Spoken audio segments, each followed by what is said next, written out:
ఏపీలో వాలంటీర్ సచివాలయ వ్యవస్థపై విమర్శలు చేసేవారు ఒక్కసారి తెలంగాణ రాష్ట్రం వైపు చూడాలని పలువురు మేధావులు, రాజకీయ విశ్లేషకులు సూచిస్తున్నారు.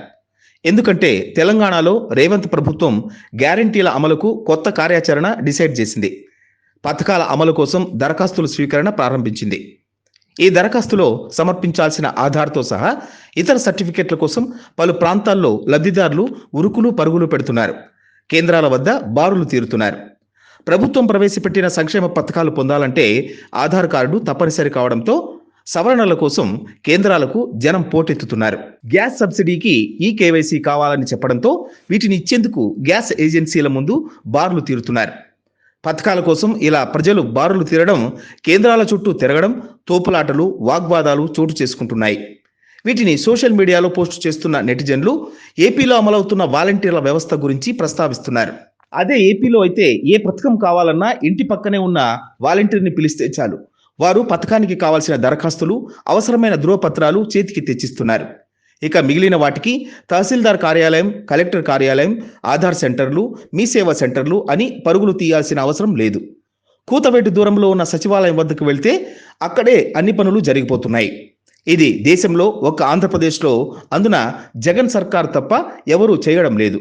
వాలంటీర్ల గురించి నీచంగా విమర్శలు చేసే చంద్రబాబు, పవన్ కళ్యాణ్, సచివాలయ వ్యవస్థ గురించి ఇష్టం వచ్చినట్లు మాట్లాడే కుహనా మేధావులు ఇప్పటికైనా గమనించాలని పలువురు సూచించారు.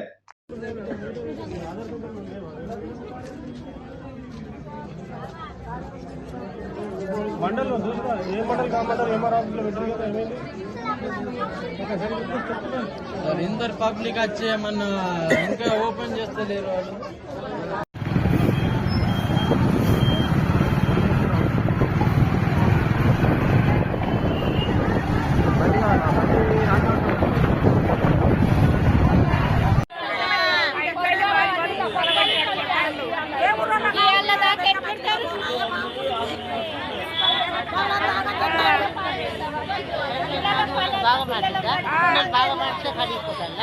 మరి మా ఊరికి రా.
అసలు ఇది ఏందయ్యా సస్తారా నాయన